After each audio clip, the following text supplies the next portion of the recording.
আজি যোৰহাট জিলালৈ যাব মুখ্যমন্ত্ৰী হিমন্ত বিশ্ব শৰ্মা। যোৰহাটত কেইবাটাও চৰকাৰী কাৰ্যসূচীত অংশ ল'ব মুখ্যমন্ত্ৰীগৰাকীয়ে। 12,647 গৰাকী হিতাধিকাৰীক বিতৰণ কৰিব মাইক্ৰ' ফাইনেন্সৰ ঋণৰ ধন। 366 গৰাকী মহিলাক প্ৰদান কৰিব প্ৰধানমন্ত্ৰী ক্ষুদ্ৰ খাদ্য সংশোধন উদ্যোগৰ ৰাজ সাহায্য। বানত ক্ষতিগ্ৰস্ত 5 গৰাকী হিতাধিকাৰীক প্ৰদান কৰিব আৰ্থিক সাহায্য। যোৰহাট নগৰ পানী যোগান আঁচনিৰো ভূমিপূজন অনুষ্ঠানত ভাগ ল'ব আৰু 171.94 কোটি টকাৰে যোৰহাট নগৰত নিৰ্মাণ কৰা হ'ব পানী যোগান প্ৰকল্পটো। আমি পোনপটীয়া সম্প্ৰচাৰ যাব বিচাৰিছোঁ সেই স্থানলৈ। দিব্যজ্যোতি বৰুৱা আমাৰ সৈতে সংযুক্ত হৈছে। দিব্য, বহুকেইটা অভিলাষী আঁচনি হাতত লৈ মুখ্যমন্ত্ৰীগৰাকীয়ে এটা বিশেষ পেকেজ লৈ যোৰহাটলৈ গৈছে। সমাগত পঞ্চায়ত নিৰ্বাচন আৰু এই মুহূৰ্তত কেনেকৈ ব্যস্ততা দেখিবলৈ পোৱা গৈছে যোৰহাটত? দিব্য।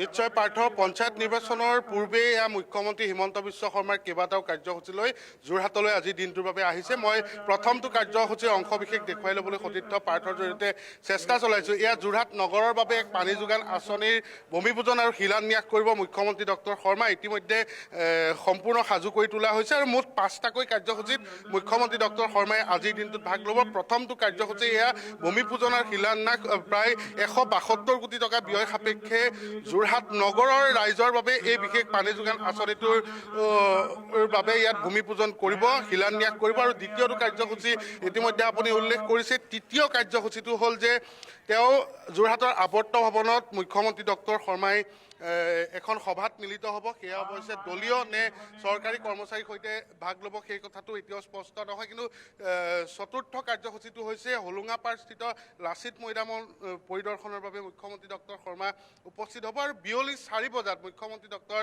শৰ্মাই ভাগ ল'ব যোৰহাট চিকিৎসা মহাবিদ্যালয় পৰিদৰ্শন কৰিব। গতিকে মুঠ 5টাকৈ কাৰ্যসূচীত মুখ্যমন্ত্ৰী ডক্টৰ হিমন্ত বিশ্ব শৰ্মাই লৈ যোৰহাটলৈ আজিৰ দিনটোৰ বাবে আহিব। ঠিক 11:10 পৰা 15 মিনিটৰ ভিতৰতে যোৰহাটৰ এলেংমৰাৰ এই পহুমৰা গ্ৰেজিং নামৰ যি ঠাই, এই পহুমৰা গ্ৰেজিঙত আহি মুখ্যমন্ত্ৰী ডক্টৰ শৰ্মা উপস্থিত হ'ব। ইতিমধ্যে পুৰোহিতসকলে তেওঁলোকৰ যাৱতীয় যিসমূহ কাম, সেই কামসমূহ ইতিমধ্যে সমাপন কৰিবলৈ চেষ্টা কৰিছে। মুখ্যমন্ত্ৰী শৰ্মা আহি ইয়াত উপস্থিত হৈ ভূমিপূজন আৰু শিলান্যাস কৰিব। ইয়াৰ পাছতেই তেওঁ যোৰহাট ষ্টেডিয়ামলৈ আগবাঢ়িব। মহিলাসকলক সেই যি মাইক্ৰ' ফাইনেন্সৰ ঋণ তাৰ বাবে তেওঁলোক সেই সভাখনত ভাগ ল'বৰ বাবে আগবাঢ়িব। কিন্তু প্ৰথমটো কাৰ্যসূচীৰ ইয়াৰ অংশবিশেষ মই দেখুৱাইছোঁ। খুব কম সংখ্যক মুষ্টিমেয় লোকক লৈ পেলাই তেওঁলোকে এই কাৰ্যসূচীত কৰিবলৈ ওলাইছে আৰু প্ৰায় 172 কোটি টকা ব্যয় সাপেক্ষে এই যি প্ৰকল্প, এই প্ৰকল্প শুভাৰম্ভ কৰিব আৰু বিশ্বাস জনোৱা হৈছে ৰাইজক যে এই প্ৰকল্পৰ জৰিয়তে যোৰহাট নগৰৰ ৰাইজে খোৱা পানীৰ পৰা কোনো ধৰণৰ অসুবিধাত নপৰিব।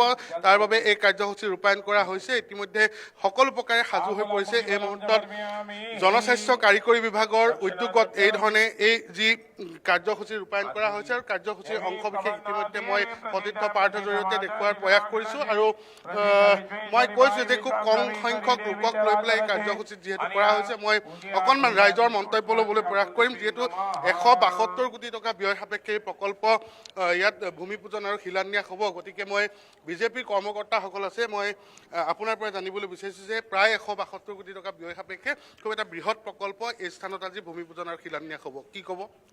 এইটোতো আমাৰ উত্তৰ পশ্চিম যোৰহাটৰ কাৰণে এটা বৰ ভাল সম্পদ। গতিকে ইয়াত প্ৰত্যক্ষ আৰু পৰোক্ষভাৱে কৰ্মসংস্থাপনৰো নিশ্চয় ইয়াত সুবিধা হ'ব। আমাৰ যিটো কমিউনিকেশ্যনৰ কথা আছে সেইটোও আমাৰ সুৰক্ষিত হ'ব। ব্ৰহ্মপুত্ৰ মাথাউৰিটো আছে। গতিকে ইমান এটা ডাঙৰ প্ৰজেক্ট ইয়াত লৈছে যেতিয়া ব্ৰহ্মপুত্ৰ নিশ্চয় বান সমস্যাটো সমাধান কৰিবলৈ মুখ্যমন্ত্ৰীয়ে চেষ্টা কৰিব। গতিকে এইটো এটা বহুত ভাল সুদূৰ প্ৰসাৰী ফলপ্ৰসূ হ'ব বুলি আমি ভাবোঁ।